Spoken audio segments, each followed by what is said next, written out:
Get into the issue of America and having, why is it, how is it that we have the most sick and twisted healthcare system in the world? And we very much do have the most sick and twisted healthcare system in the world, and one that for a long time there's been a lot of debate about. John F. Kennedy, for example, was one of the early people speaking out and saying, this doesn't work, we need to do something about it. Here's John Kennedy. While he's here, he and Dr. Spock and others who have joined us will come to see what we're trying to do. The fact of the matter is that what we are now talking about doing, most of the countries of Europe did years ago. The British did it 30 years ago. See, this is when John Kennedy was arguing for universal health care. We are behind every country pretty nearly in Europe in this matter of medical care for our citizens. And then those who say that this should be left to private effort. In those hospitals in New Jersey where the doctors said they wouldn't treat anyone, who paid their hospital bills through Social Security, those hospitals and every other new hospital, the American people, all of us, contribute 1/2, 1 or 2/3 for every new hospital, the national government. We pay 55% of all the research done. We help young men become doctors. We are concerned with the progress of this country. And those who say... And this is where he really takes on this whole myth of the, Daniel Boone and the coonskin cap. That what we are now talking about spoils our great pioneer heritage. Should remember that the West was settled with two great actions by the national government. One, in President Lincoln's administration, when he gave a homestead to everyone who went west, and in 1862 he set aside government property to build our land-grant colleges.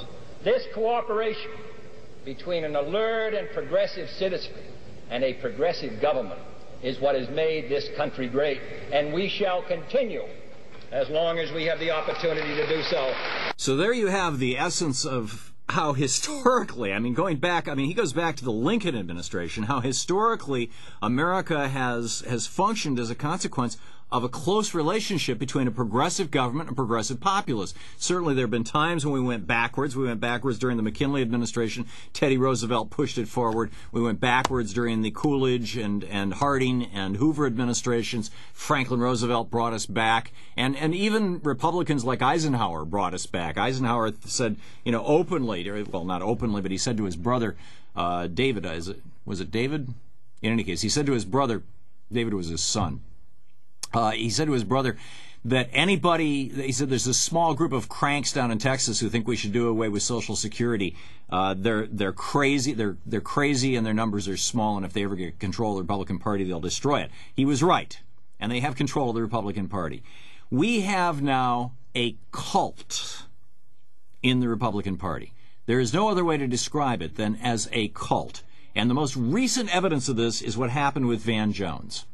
Van Jones, first of all, up until recently, Van Jones was a name that I would say probably 95%, 98% maybe even of Americans had no idea who this guy was. Van Jones has been a progressive activist and an African-American activist for many, many years. He's one of the most articulate voices in the mid-left. And 15, 20 years ago, one of the most articulate voices on the left for things like social justice. Van Jones made two mistakes that Glenn Beck has been going hysterical about, and here's the point that is really important that I need you to get. It's not about Glenn Beck. There's actually a corporate power behind all this that nobody's talking about in the corporate media that I'm going to tell you about in just a moment. But here's the deal. Van Jones was brought in as the Green Czar. He's like, an assistant undersecretary, blah-de-blah. He had this title that was, Basically what they did is they gave him a desk and they put a sock in his mouth. He also, by the way, wrote a brilliant book about how green jobs can be the salvation of the American economy. That's one of the things that got him this job. But back 17 years ago, he was a member of a group that was pushing for, shall we say, more progressive economics, Some would say socialism. I'd say socialism of the Norwegian and Scandinavian variety, which frankly I'm an advocate of. And some years ago, he called Republicans let's say it's the A word, but here's a context. This from the New York Times, Tuesday, September 5th, 2000. Headline: Bush, no apology for gaffe. A Republican presidential candidate, George W. Bush, has said he regrets the fact that people heard him make an insulting comment about a journalist, but he refused to apologize. Just before a campaign speech in Illinois, Mr. Bush said to his running mate Dick Cheney, "There's Adam Clymer, a major league A word from the New York Times." The A word referring to a part of the posterior anatomy. You get it. So, anyhow, a phrase similar to this was used by Van Jones some time ago to describe Republicans. Now, Bush said he would not apologize. Bush later said he did not realize that live microphones are going to pick up the remark. He stopped short of an actual apology. And Mr. Cheney refused to apologize. The Republicans to this day haven't apologized for that. So Van Jones made that statement, and he also apparently signed a petition that I was one of the first signatories of. And this is a petition that, just very simply and very straightforwardly says, we don't know what happened in 9/11, and we'd like to know. We'd like to know. It doesn't say 9/11 was an inside job. It doesn't say that 9/11 was, that there were explosives in the towers. It doesn't say anything. It makes no assertions other than asking questions. And by the way, the largest number of people who signed this petition, in addition to people like me and Howard Zinn, and there's a bunch of progressives who signed this petition, and a few progressive politicians, and Van Jones. But then there's another category of people who signed the petition who include widows and families of 9/11 victims. Basically what we're saying is that we consider the 9/11 Commission report to be incomplete at best and a whitewash at worst. And there's a lot of questions that haven't been answered, and we have questions about this thing. So he signed that petition. Now, those two things were then ginned up by Glenn Beck, and this is the media story. This is the throughput story.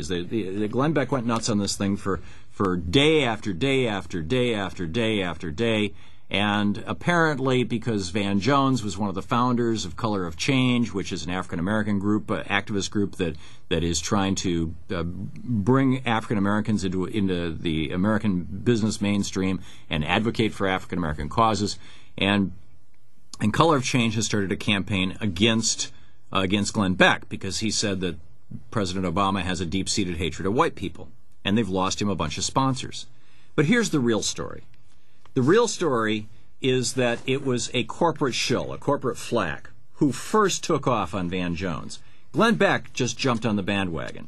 Glenn Beck, of course, is a one-man cult leader, but as Adele M. Stan over an Alternet lays out, big business's hidden hand on the smear job of Van Jones is the headline.